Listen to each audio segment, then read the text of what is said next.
अच्छा डॉक्टर साहब, एक दूसरा सुपर फूड है जिसके बारे में कहते हैं कि सुपर फूड है, खाना चाहिए, उसमें आता है अखरोट।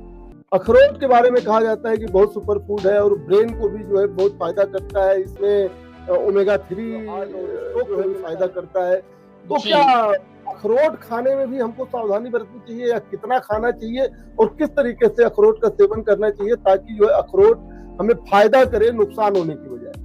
जी मनोज, जो होता है वो हार्ट और स्ट्रेस को शील्ड करने का काम करता है।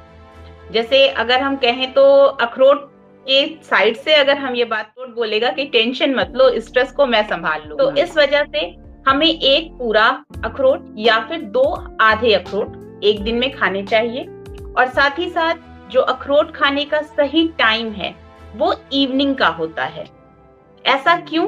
क्योंकि जो हमारा अखरोट में न्यूट्रिएंट्स पाए जाते हैं वो हमारे स्लीप हार्मोन को एक्टिवेट करते हैं। तो इस वजह से हमारी नींद अच्छी आए, और उस वजह से हम अखरोट को शाम में खाते हैं, जिससे हमारा नींद का हार्मोन मेलेटोनिन जो है वो अच्छे से एक्टिवेट हो सके और हमारी स्लीप जो है वो प्रॉपर हो सके।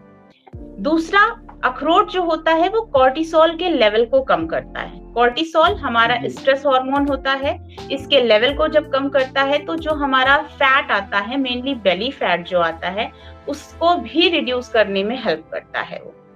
दूसरा, हमारा ब्रेन जो है वो, अगर हम देखते हैं तो जो अखरोट है वो हमारे ब्रेन की जैसी बनावट होती है अखरोट की।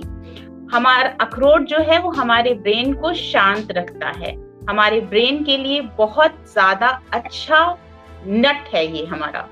तो इसलिए बस ध्यान ये रखना है हमें कि इसे खाने का टाइम शाम का रखना है, और इसकी क्वांटिटी बहुत ज्यादा नहीं लेनी होती है। जैसे लोग सोचते हैं हम 3 से 4 अखरोट खा लें, या कभी कभी होता है खाने बैठते हैं तो उन्हें अच्छा लगता है और वो ज्यादा खाने लगते हैं। तो होता क्या है, उससे उससे कैलोरीज भी इंक्रीज होने लगती हैं। तो इस वजह से इसकी क्वांटिटी को ध्यान में रखना है हमें। और जैसा आपने भी बताया था कि हार्ट के लिए भी अच्छा होता है, तो ये हार्ट ब्लॉकेजेस को भी कम करता है क्योंकि ये ओमेगा 3 रिच होता है।